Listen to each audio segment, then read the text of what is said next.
Hey, it looks like we are online and getting ready to go. I want to thank everybody for being here. Thank you for taking a part of your time to be with us. I know a lot of you are coming over from the Let's Talk Money community over on YouTube. Thank you for being a part of the community there. If you're not coming over from YouTube, then consider going over there and going to the Let's Talk Money channel and clicking subscribe and becoming a part of that community. I see a few people that are they're coming in. Deanna, hey, how are you? Jerry from New Jersey, Don, Paul from Tampa, good to see you. Great to have you here. Welcome. I want to get started here quick because it's just some really important information. And you know, there is a financial crisis in America. 6 in 10 families say they can't cover $1,000 emergency expense. And you know, and 2 in 3 retirees rely almost all on Social Security for most of their income. And if you're not there yet, know that that's about $1,000 a month on, to live on, which I don't know where you're living, but $1,000 a month just isn't much to live on in retirement. Even some of the people that have money in stocks, some people that have tried saving for their life and for their retirement, they're just not getting there. They're just not getting there to where they need to meet those goals. They're making like 4% annual return on average. The researcher Dalbar puts out a report each year on average investor returns. And they've reported over the last 30 years that average investors make about 4% returns on stocks. And a lot of it's from those fees, those high fees and investing costs. And a lot of it's just from those bad investing decisions like this that you get from the stress of stock picking, panic selling, buying high and selling low, that kind of thing that really eats away at those returns. You know, that 4% average annual investor return over the last 30 years is in comparison with a 7 or 8% return on the S&P 500, on the stock market. So there's definitely a mismatch between what investors are getting on their returns and what the stock market is providing. And we're going to get into that. A lot of it has to do with how they're investing, that returns-based investing strategy that they're using. And I'm going to show you what is really kind of a huge shift in that thinking to a goals-based investing strategy that's going to personalize your investing plan. But I want to start off with kind of a question out there. I want to throw a question out. You know, the stock market was down about 5% in 2018 with that huge 20% drop in the last couple of months. Tech stocks were down even more, 7% for the year. Now, you don't have to answer in the comments if you don't want, but you know, how much sleep did you lose in those last few months? Ask yourself, how worried were you about your money because of that big drop in stocks? And what were your returns for the year? Better or worse than that 5% stock loss? So we'll wait. We're getting a few comments in here. Daryl says he did a little bit better than the market, but sweating it out those few months, and I feel you there. Tina lost big time because she panicked and sold in December before that big bounce back in stocks late December and early January. And that's what happens to so many investors, is that they panic sell in and out of their stocks. And it's because of that returns-based investing strategy that almost everybody invests in. That's all you see on TV. That's all you see on the internet, is that chasing stocks, chasing those returns with really no time spent, no energy spent to why you're investing, to your own goals. So that's really what we're going to talk about today. Because, you know, how would it feel to know that your money is there working for you and you don't have that constant stress of picking the right stocks? You know, what if your investing strategy and your returns didn't depend on finding that next hot stock or even avoiding a stock market crash? And so what we're going to be talking about today is really that shift from that returns-based investing strategy that so many people are trapped by into a goals-based investing strategy that I developed over years working with private wealth management, working as an equity analyst. And it's really a major shift in investing from what most people know and how most people invest. Now, even if you're not sure that this goals-based investing strategy is going to be right for you, I want you to watch the entire video because you're going to pick up on some great ideas in that how of investing. And that's so important. It's something that we'll talk more about later. But what a lot of people think about when they invest is that what of investing, what they're investing in, the stocks that they pick, the returns they're getting there. And that's really that returns-based investing strategy. Chasing those stocks all the time, spending all your time and effort trying to get for those returns. And what you find is that it's much less important than that how of investing, how you invest, how you set up your accounts, how your goals, how your investments are matched with your goals. So that how of investing is going to be extremely important. It's one of the things we're going to talk about. I'm also going to tell you about the lies that Wall Street tells investors, lies that I discovered while working for large investment banks and venture capital firms on Wall Street. I'm going to show you how to make your goals real so they motivate you. You know, one of the biggest problems investors face, and this is even if they kind of get into that goals-based investing strategy and are investing for retirement, is that their goals just aren't motivating enough. They might have some vague idea of how much they want to save by retirement, but it's just not enough to get them over those hard times when budgeting gets hard, when spending gets tight, and they worry if they're going to meet their goals. So we're going to show you how to make those goals that are motivating and real to you. I'm going to show you how to make investing personal and how to create your own personal investing plan based on this, on this goals-based investing strategy. I'll show you how to invest in every decade of your life according to this plan, and then I got a special offer for those of you on the webinar later on. So, like I said, I know a lot of you are coming over from the YouTube community, and you know me from that Let's Talk Money channel. On there. For those of you that don't, I spent nearly a decade working as an equity analyst for venture capital and private wealth management, as well as some time working as an economist for some of these larger firms. These last 4 years, though, I've been working closer with Main Street investors through the blogs, through the YouTube channel, and this is where my passion is. You know, working with regular investors to really get off of some of the lies I've heard on Wall Street, get out of that returns-based investing trap and into this goals-based investing strategy that is so important and so effective, really. Like I said, I do have a special offer for everyone here on the webinar today that I'm going to tell you about later on. It's a special discount in that goals-based investing course that I developed, as well as some bonus videos and bonus reports to get you started there. Now, I don't want you to think, though, that you have to take this course. I don't want anybody to think that I'm trying to force you into this. I'm going to give you everything you need to create that custom investing plan right here on this video, right here in this webinar. You know, that course is just for someone that wants that step-by-step and personalized help, as well as some of the bonus videos and reports, right? As part of that special offer, I'm going to share, how to get a special one-on-one consulting with me as part of that course. The course is 6+ hours of video lessons, example portfolios for every decade of your life, as well as retirement investing strategies. It's really a guided plan from start to finish, as well as some great bonus videos that I put together as kind of an add-on onto the course.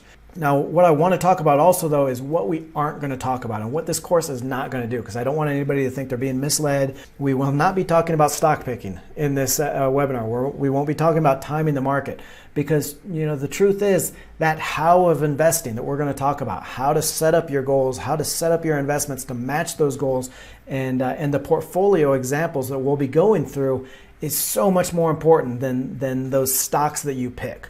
And then, of course, we will have some time for question and answer at the end of the video. I see some people have been asking questions on the webinar so far. If I don't see your question or if I don't address it during the webinar, please ask it again at the end of the video, and I'll be sure to get that.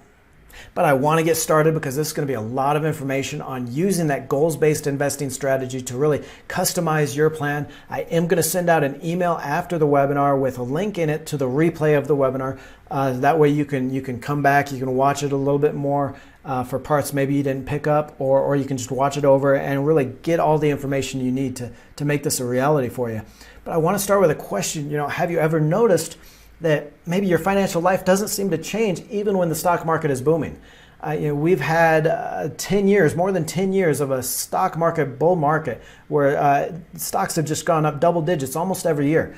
And yet, it seems Main Street investors really haven't been seeing much of that. I checked average portfolios in retail investors' portfolios just the other day, and they've barely crept up, along with those 4% annual returns.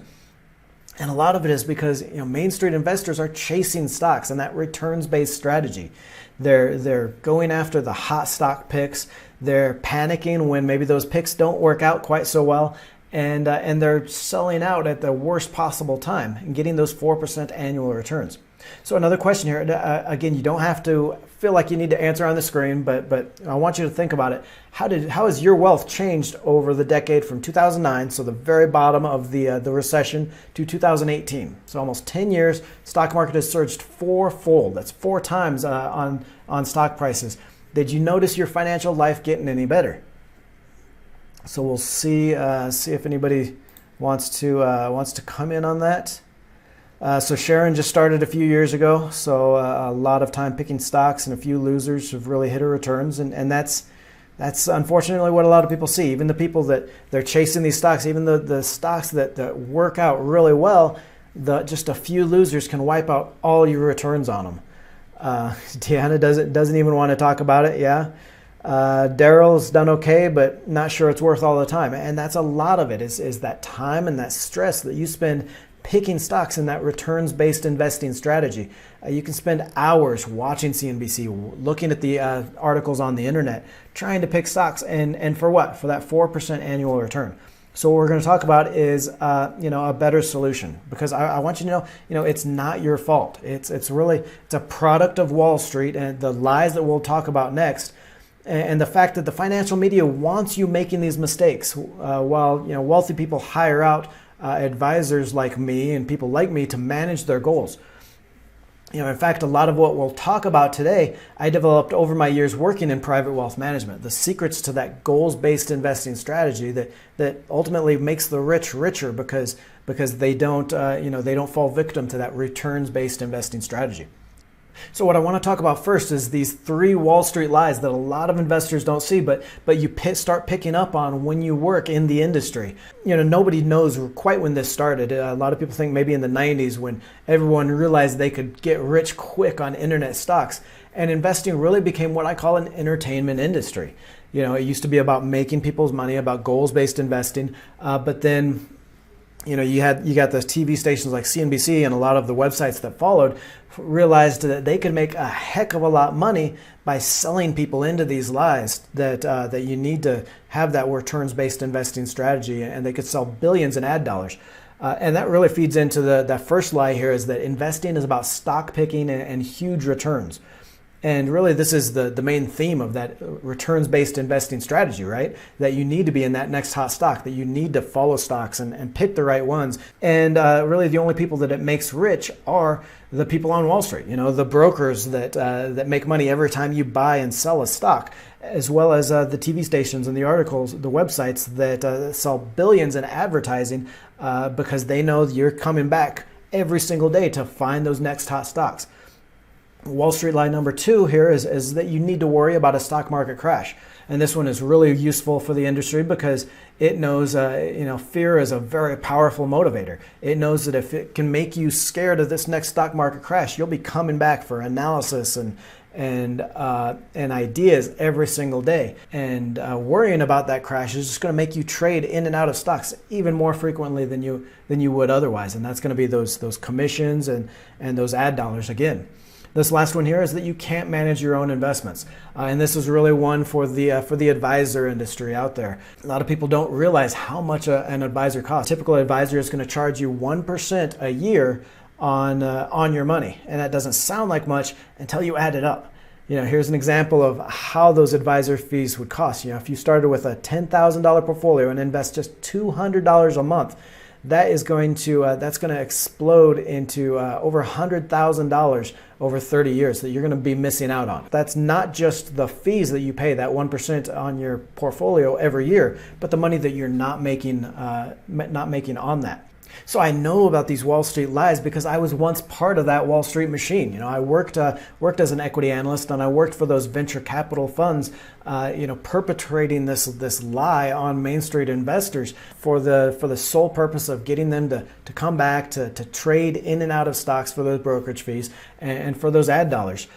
So this stress-free investing strategy that we're going to talk about, that goals-based investing strategy, really takes these lies on head on. With that goals-based strategy that you can manage yourself, and frankly, in less than a few hours a year. This is something that it's going to take you a couple hours to get started, to get set up, but after that is extremely easy, extremely quick, something that is going to take very little of your time, and I think it's going to surprise a lot of people.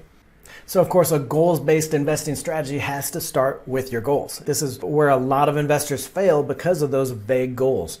It might not be the sexiest part of investing, like dreaming about those triple-digit stock returns and then in the next Netflix, but this is where investing has to start, and it's the single most important step.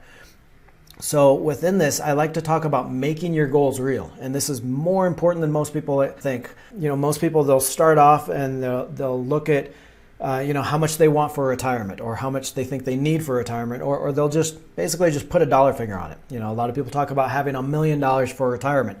And it's a start, but it's just not enough. How motivating is that dollar figure going to be when budgeting gets tight, when you need to spend more money than you thought you should, and it gets hard to make that deposit into your investment account every month?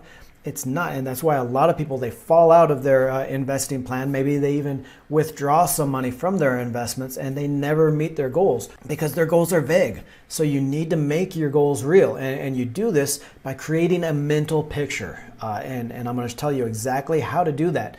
Basically, you start off with your main goal, okay, whether it be retirement, paying for your kids' future, whatever, and you just kind of close your eyes and think about that. So what I want everybody to do after the webinar, sit down with your partner, your spouse, whoever is going to be living this life with you, living this goal, and think together about that goal. And I'm talking really create a story around it, right? What are you doing on a daily basis? Who are the people around you? Where are you going as far as traveling, and even around town? Where are you living? And really, like I said, create a mental picture around this idea, and actually think about it. That's going to make this goal real.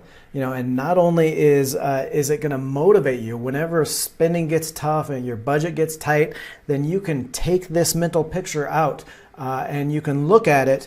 And that's going to motivate you, being able to see exactly what you're doing in retirement, what you're doing when you reach that goal. Maybe if it's an education goal, imagine your son or daughter crossing that stage at their college graduation and the opportunities that are opening up to them. When you take out that mental picture, it is going to be all the motivation you need to keep investing, to keep on your budget. And that is so powerful. It's something that so many people miss out on. Not only is this mental picture actually creating a story around your goal gonna motivate you, it's also gonna make it easier for you to understand what you need to retire on. You can take that mental picture and say, okay, if we're living here, that's gonna cost this much money. If we're living here, or if we're doing this on a daily basis, it's gonna cost this much money. So you'll know exactly an exact dollar figure you need to make those dreams a reality.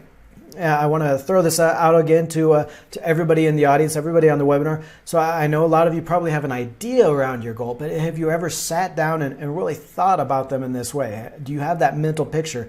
What do those goals look like for you? What does retirement look like for you? And how are you making those goals real? So let's see. Dawn says she was hoping for $300,000 for retirement, but looks like she's not going to make it. So she'll definitely have to look at the goals this way. Jerry was aiming for $1 million, but it just figured it was good numbers to start with. Paul wishes he was going to get $1 million. And Daryl loves the idea of a mental picture. And yeah, this idea of a mental picture, making your goals real, is so powerful because it's not only going to motivate you, it's also going to give you an exact dollar figure for how much you need to make that goal a reality. And so once you have that mental picture, once you've made those goals real for you, everything in this goals-based investing strategy is going to come off of that. And that's really where we start. You've got an exact dollar amount for how much it's going to cost to live in retirement, and you can find out what kind of a portfolio you need to support that. Generally, the rule of thumb is about 4% withdrawal every year out of your portfolio. So if you take those expenses that you need every year and divide those by 4%, then you get how much you need by retirement. Then another thing we're going to talk about here, and this is another aspect that so many investors fail to see, is called your risk tolerance. And this is another step that is important but almost universally neglected by investors, but this is what really advisors are going to do behind the scenes. A lot of people don't see this. Those advisors are of course going to charge you that $105,000 to set this up, but the advisor is going to look at how much stress you get from your investments. They're going to look at two factors: your ability and your willingness to tolerate risk. And I don't want to get too detailed here because you really don't need all the academics and all the mechanics of it. You just need to understand that you're going to come down to three investor types, right? And this depends on your investing needs, your risk tolerance. You're going to be either a conservative investor, somebody that maybe wants a little bit more slow and steady, somebody that might lose sleep over their investments if they start seeing their portfolio jump up and down. You're going to be an aggressive investor, which is somebody that maybe is fine taking a little bit more risk. You're that risk taker personality, and you can accept a little bit more risk. None of this is a judgment call on your personality. There's nothing wrong with being a conservative investor where you want a little less risk in your portfolio, a little bit more safety, and there's nothing wrong with being an aggressive investor where maybe you shoot for a little bit more return, but you have to accept a little bit more of that risk. And your ability to tolerate risk is really going to be a factor of your age. Younger investors can be a little bit more aggressive with their investments, while older investors getting closer to their retirement are going to need to take a little bit more risk, and we'll talk a lot about that. But it's also going to be your willingness to tolerate risk and how much stress that investing risk causes you. And this is the most important part of this risk tolerance idea, because so many people in that returns-based investing strategy, they're chasing growth stocks. They're chasing high-flying stocks that are supposed to make them rich overnight. Well, when something happens and those growth stocks come down quite a bit, because they tend to do that, they're very volatile, then somebody that should be a little bit more conservative with their investments, they freak out. And when a stock market crash comes, a lot of people freak out and they sell at exactly the wrong moment. They never reach their goals because they're always panic selling or they're always trading in and out of stocks. So it's extremely important to just know yourself as an investor, whether you get stressed out a little bit more about money and maybe you don't want to deal with those ups and downs quite as much, or or on the other side, if you're a little bit more aggressive and you can handle that risk. And so that's the idea that we're going to use in these example portfolios that I'll show you, that if you're a conservative investor, then maybe you want to go with this portfolio. If you're an aggressive investor, maybe you want to go with this portfolio. So now that we have our goals, we have that mental picture, and we know exactly how much we need in retirement, then we know what kind of investor we are as far as that risk tolerance, whether we're a conservative investor or an aggressive investor or somewhere right in between. We can start to reinvent investing from that entertainment industry idea and that returns-based investing strategy to a goals-based investing strategy that is customized for you, for your goals, for your investor type. And it's just going to be so much better than chasing stocks all the time, being disappointed, being frustrated, and ultimately just dropping out of the stock market. What I'd like to do is start here with the idea of diversification in your investments. I know a lot of people have heard about it, and maybe a lot of you have tried to get it into your portfolio. And what I like to do is use this chart to kind of model the idea. Now, don't worry, we won't be using all these colors and the different investments and everything here. I just like to use it to model this idea and kind of explain it. And what you'll see here is the top 6 investments over the 8 years from 2000 to 2014. They're all ranked in order, first being the best investment for that year. If you had all your investments in emerging markets that first year, 2007, you would have been completely wiped out in 2008. And then had some of it come back in 2009 because emerging markets were, again, the top ranked investment. Whereas if you had real estate in your portfolio, 2007, you would have done horribly because it was the worst performing asset of that year. The next year was 4th. The next year it was 2nd. And then for the next 2 years, real estate was the top performing investment. So you really can't pick one thing, one idea, whether it's emerging market stocks, U.S. stocks, bonds, real estate. You can't pick just one investment for your portfolio. The idea of diversification is that you align these investments with your goals. You arrange these in your portfolio so you get the best of all worlds. You have some emerging stocks, you have some bonds, and you have some real estate. So you don't get destroyed every year that maybe one specific investment falls out of favor. So what we'll be doing is we'll be looking at 3 asset classes in the strategy that I'll walk you through, breaking down each into a few groups. And first is going to be stocks, We're going to look at some sectors of the stock market as well as international stocks. We'll talk about bonds, corporate, government, and high yield bonds that you can use in your portfolio for to smooth out some of that stock market roller coaster and provide some cash returns. And then we're going to be using real estate as well, both U.S. and international. These are all going to be funds that you can buy easily and very cheaply on any investing platform. So it's going to be a very simple, stress-free way to invest your money. But it's just going to spread a lot of that risk out, and what's more, it's going to meet your goals. You're not going to be panic selling because stocks are jumping or crashing, and it's just going to be a much more stable ride to those goals that we created. Now what I want to do is show you exactly how we're going to create your investing plan, how we're going to put together the portfolios custom designed for you that are going to not only meet your goals, but are going to be right for your investor type, right? They're going to be right for your risk tolerance so you don't either freak out when your portfolio jumps or crashes at any one point, and they're going to be right for those aggressive investors as well. So I want to show you one of the example portfolios we have here on the course, and I'll be talking through a couple of these other ones for comparison to show you exactly how this is set up and how you can use these. So you see here that for stocks, we have 14 funds that we use. These are the Select Sector SPDRs, and that SPDR is SPDR. As well as some in international stock funds, some emerging market stock funds. For bonds, we'll be using a fund that invests broadly across the bond universe. It's called the Aggregate Bond Fund. We'll also be looking at two real estate funds here.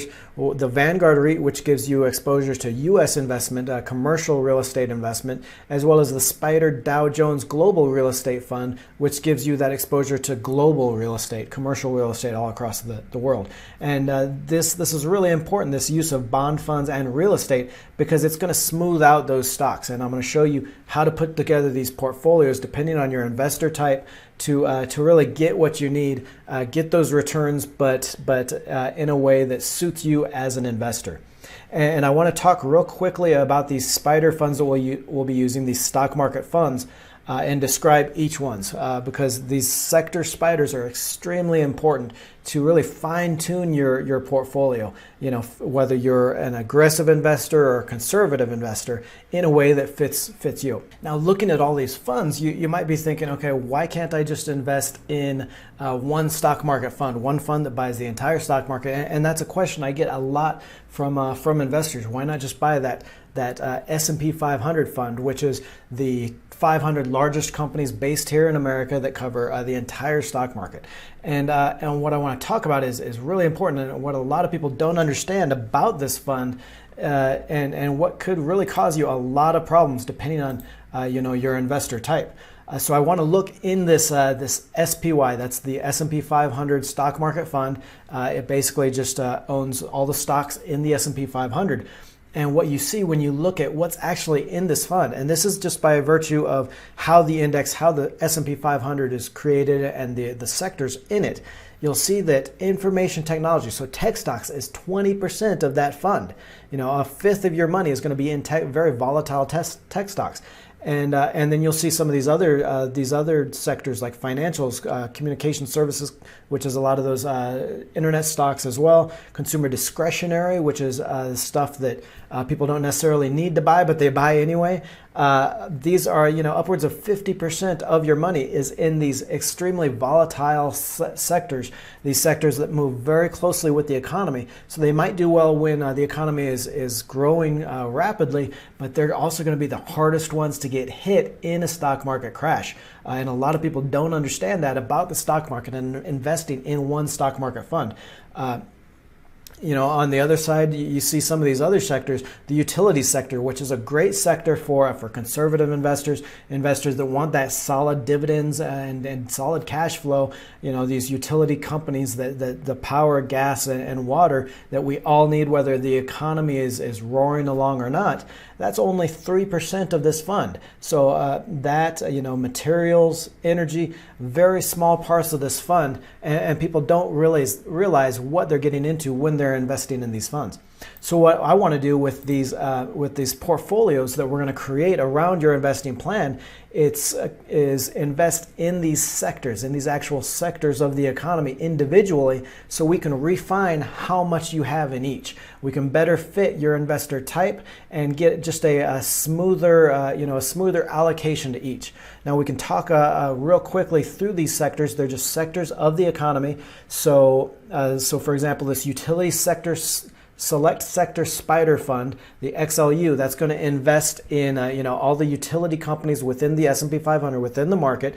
And again, that's those power, electricity, gas companies that really make their money whether the economy is doing well or not. So it's a very important point. They pay very stable cash dividends and very stable returns, even especially when the stock market hits a little speed bump, when maybe some of those other cyclical stocks like tech and industrials and materials don't do so well. Utilities are going to do very well. So we want to have maybe a little bit more in those sectors, in that sector spider, in those funds, rather than some of the other stuff. We definitely don't want that 20% of our money in one single sector, in that technology sector.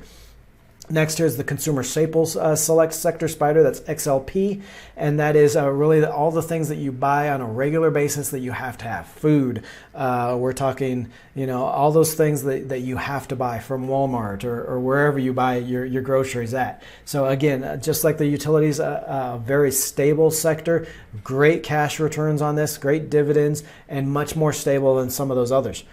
We've also got the Financial Select Sector Spider and the Energy Select Sector Spider. Obviously financials there on banks, insurance companies, as well as some of those other business development companies.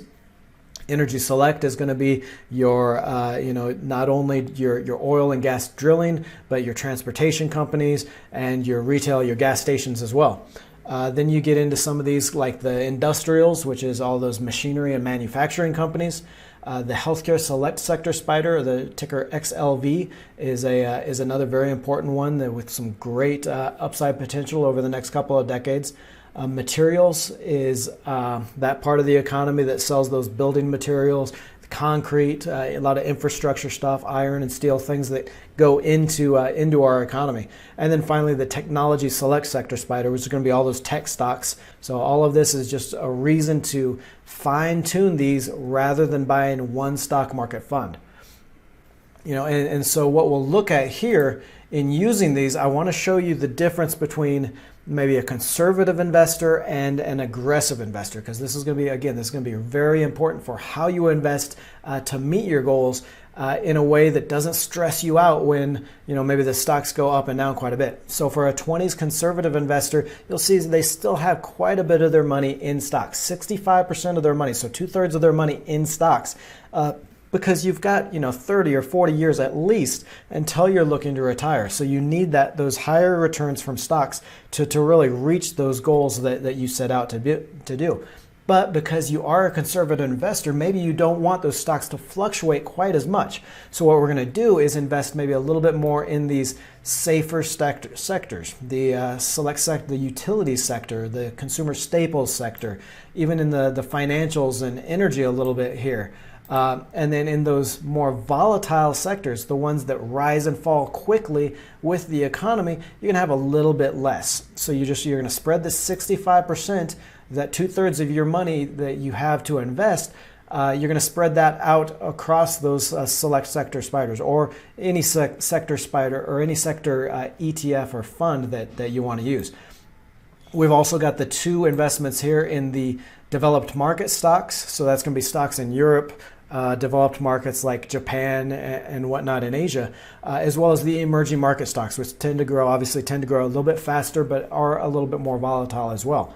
And for that, we're using the iShares MSCI Emerging Markets Fund. And then you're going to have about 10% in bonds. Now, even for a very young investor, it's important to have some money in bonds just to smooth out that stock market roller coaster, provide you the money that you might be able to use when stocks do fall to get back into stocks at a lower price. So that 10% is going to be really kind of a safety cushion for you.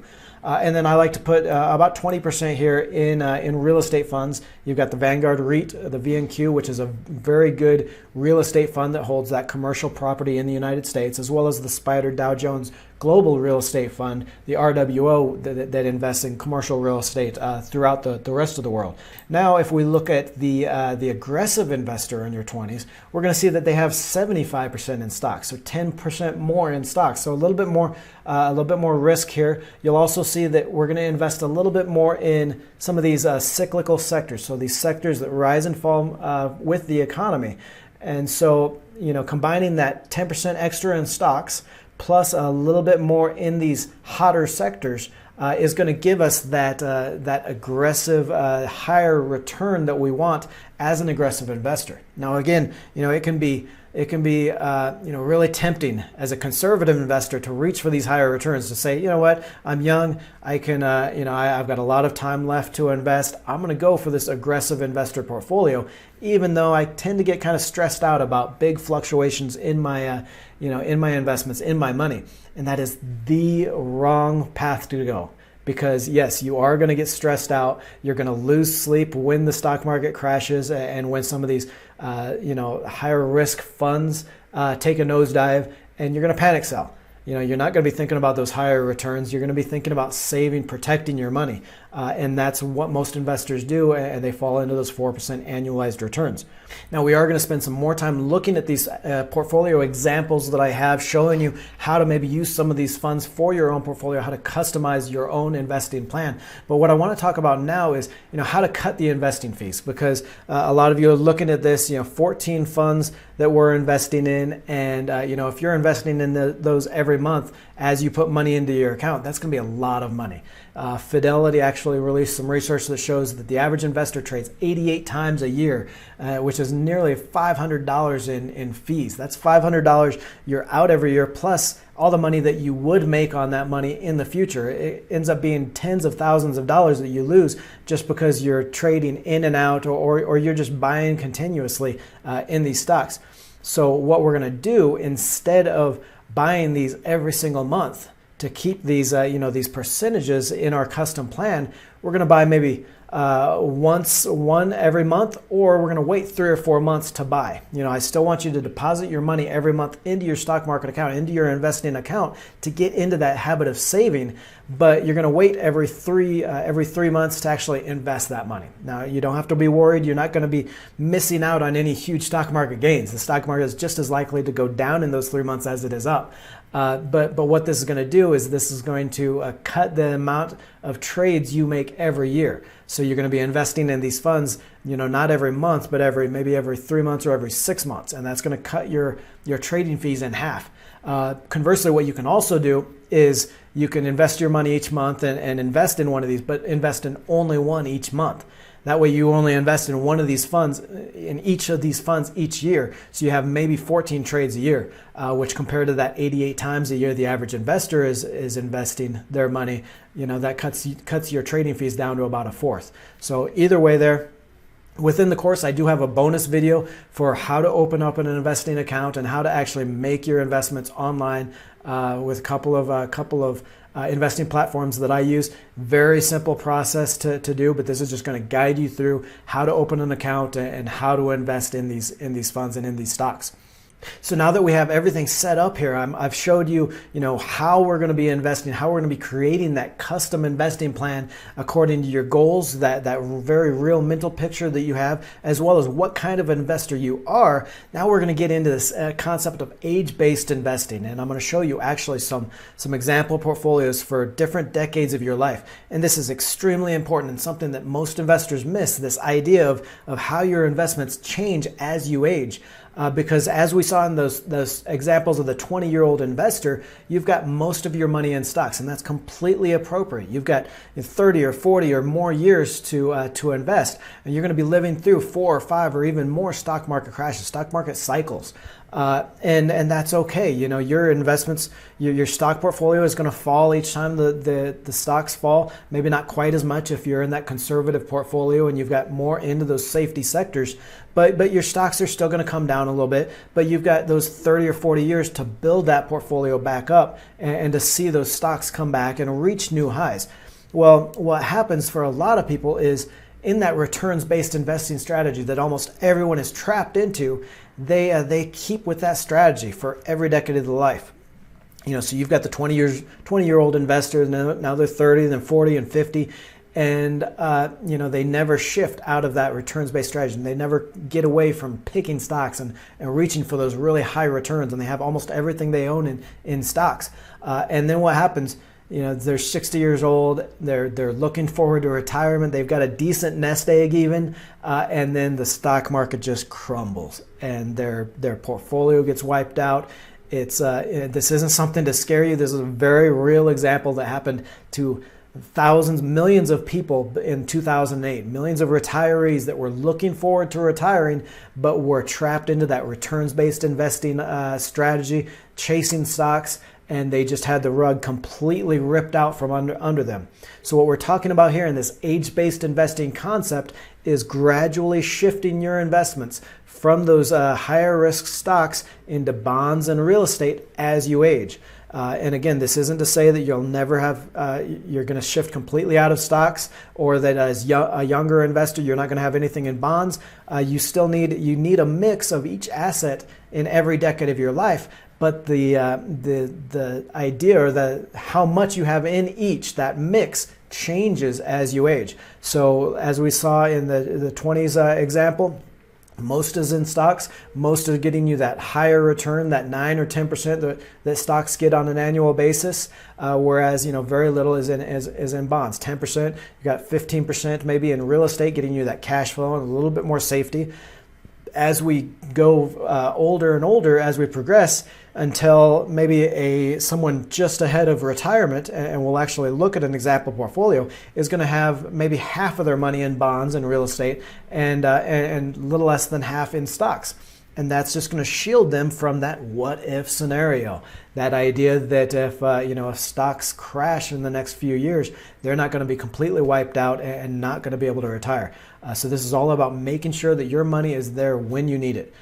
Now, of course, like I said, you're always going to have money in stocks, whether you're 50 or 60 or 70, because you do need some of those returns. You need to fight the effects of inflation to make sure that your money keeps up with that purchasing power. So we already looked at the 20s, a conservative and aggressive investor. Let's look at the average 20-year-old here, and you'll see about 70% in stocks. So right between that conservative and that aggressive investor, 10% in bonds and 20% in real estate. But now if we look at someone in their 40s, so the 40s, the average investor in their 40s, by now, their stocks have dropped to 60% of their portfolio. Bonds are up a little bit at 15%, and real estate is at 20%. Now, a lot of you are going to look at this and say, well, my stocks, the part of my wealth in stocks has only changed by 10% over 20 years. So why don't I just wait and wait till I'm 50 or 60 to make that change? And there's going to be some years or some decades where yeah, you can wait a little bit. You don't have to change your stock allocation every decade on your birthday, but it's getting into that habit of making those changes. Switching from 70 to 65%, then to 60%, then to 55%. Because if you don't get into that habit of making those changes, you will end up at 65, at 60 years old, and you'll find that you haven't made those changes for the last 30 or 40 years, and you're still almost entirely in stocks. And that's when the stock market crash comes. So this is all about making the habit every 5 or 10 years of readjusting your stocks a little bit, stocks down a little bit, maybe bonds up. We see here that, if we look at the 50s average investor, then stocks are down to 55%. So just over half of your money is still in stocks. So that's still providing that inflation protection. That's still providing those higher returns to beat your goals, because you still got a good 10 or 15 years at least till you retire. But we've shifted some to bonds. So 15% is in bonds now, and 25% is real estate, providing that cash flow and that protection from a stock market crash. So now that we've talked about how your investments change as you age, according to your goals, your needs, and your risk tolerance, and that investor type, let's talk about a retirement investing strategy. So a strategy for investing during retirement. And I know a lot of you might not be there yet, so it might not seem quite as important, but I want you to watch through this to have an idea for when that time comes, and to be able to have those options for when you're investing, because this is so important. So many people aren't ready for retirement, so they fall back into that returns-based investing strategy, trying frantically to make their portfolio last, and that stock market crash just wipes them out. So this is probably my favorite strategy that I'm going to share with you. There's two others that are included in the course, but this one is probably going to have the highest return and one that is going to provide the most income really for a limited portfolio. Some of those other two strategies that I use in the course, one exactly matches your investments with your expenses, so that's a much safer idea than what we'll be talking about here. And another one is a strategy that actually guarantees a level of income during retirement. But what I'm going to talk about here is called the bucket approach. And the bucket approach is, like I said, it's the most aggressive of the 3 retirement strategies that I share, but still has that safety to know that your investments aren't tied completely to the stock market, that a stock market crash isn't going to wipe you out, and it's still going to provide the income that you need to live in retirement. So what the bucket approach is about is about separating your investable wealth. So everything you have to invest, separating that into 3 buckets, or 3 accounts, really, 3 investment accounts. Now this first account is going to be called a cash bucket. Okay, and this is going to be all the money that you need to live on, your monthly expenses for the next 18 or 24 months. Okay, so you're going to take, how much you need to spend every month, whether it be $3,000, $5,000, whatever. You're going to take that amount of money, the amount that you need in the next 18 months, so a year and a half worth of expenses, you're going to put them in this cash account. And this is just going to be invested in very safe money market savings accounts, things that might not make the greatest return. They're probably going to beat inflation, but they're not going to make you rich. It's not going to be double-digit returns. But the idea here is that they are safe. They are going to be there when you need them. As you take money out every single month out of this account, you know that money is going to be there. You don't have to worry about a stock market crash or even trouble in bonds, because bonds do lose their value from month to month. So you've got 18 months of expenses in that from your portfolio. You take 3 to 5 years of expenses. So out of the portfolio that you've saved over your entire life, you've got 18 months of expenses in that cash bucket. You take 3 to 5 years of expenses and you put them in this second income bucket, the second account. Okay, so this is 3 to 5 years of what you're going to need to live on. You put them in this income account. Now, what this is going to do is this is in bond funds, and maybe some of those very safe stock sectors like utilities, like consumer staples, and then maybe even in a little bit of a real estate fund. But what this income bucket does, it provides a high cash return. So bonds provide very high cash return. Some of these utility sectors and these consumer staple stocks, they provide a high dividend yield. And you're going to use that to refill your cash bucket. So every month you're taking money out of this first account, this cash account, to spend on living expenses.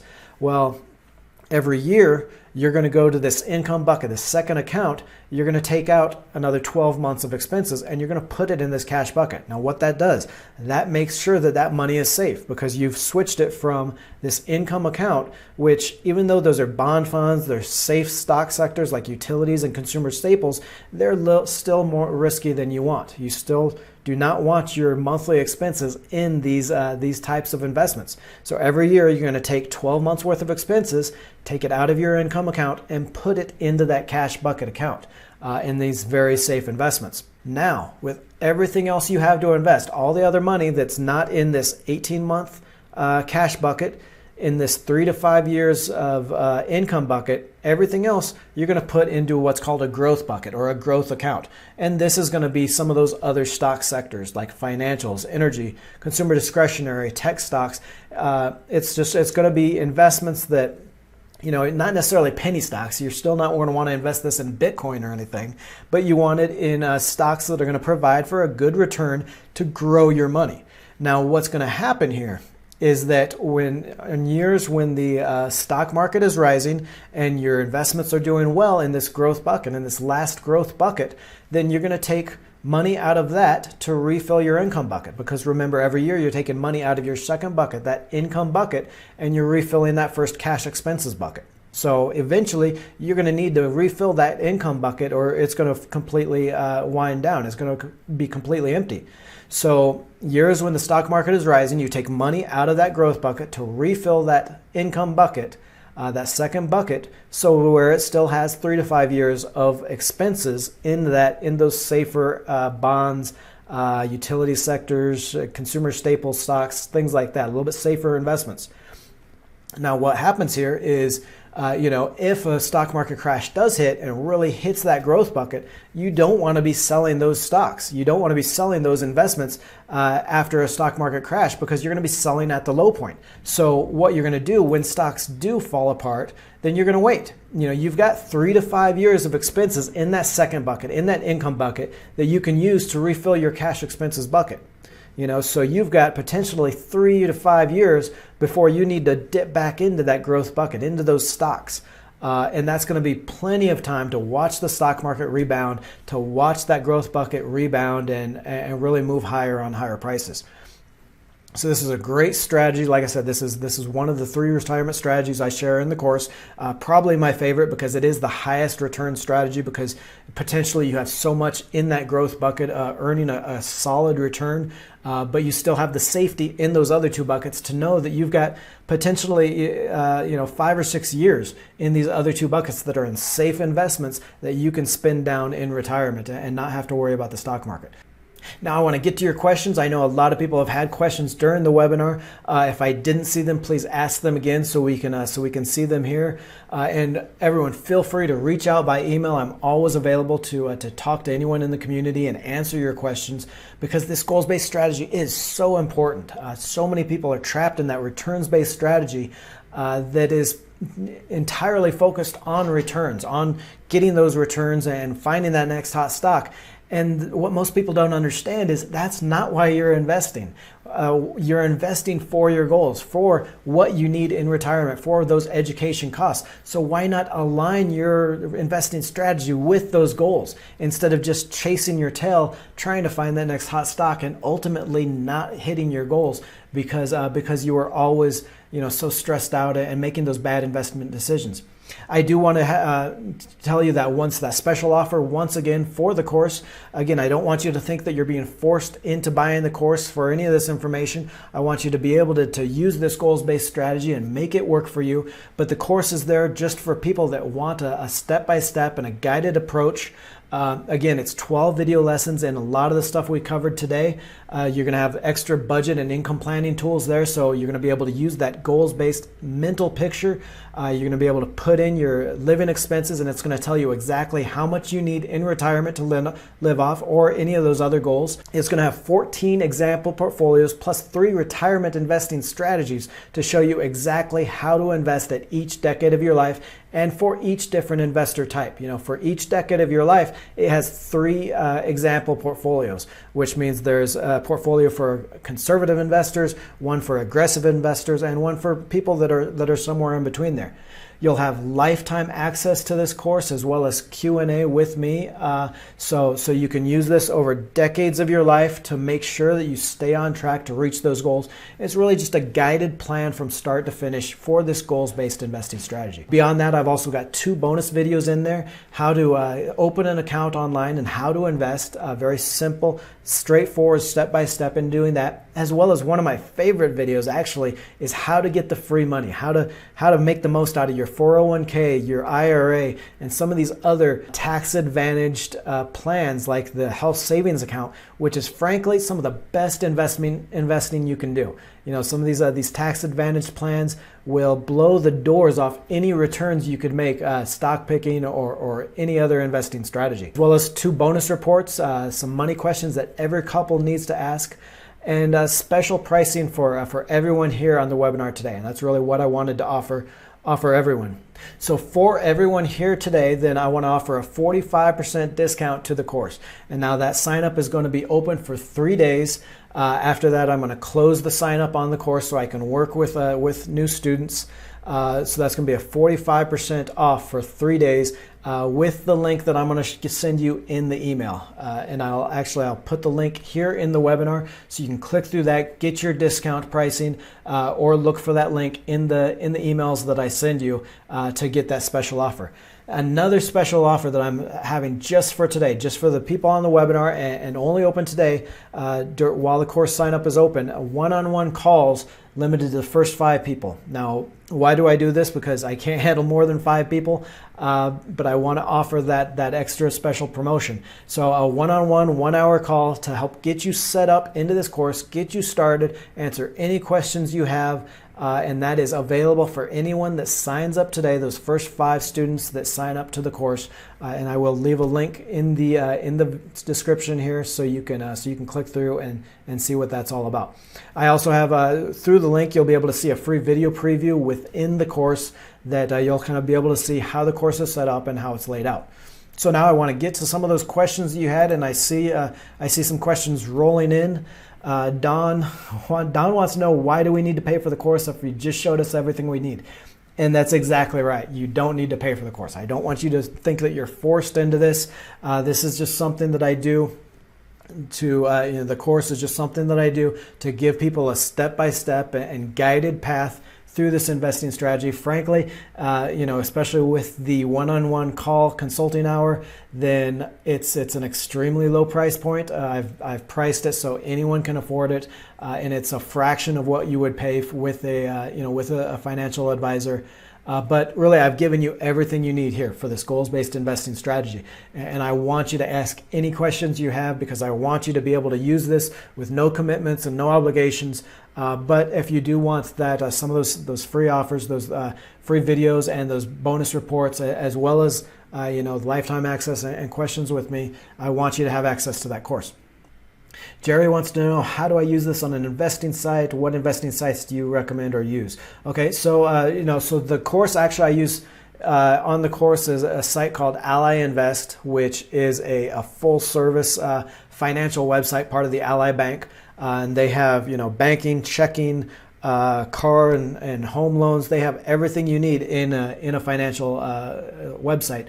But they're also one of the low-cost options with about $5 per trade. So it's a very economical way to apply this strategy and to invest.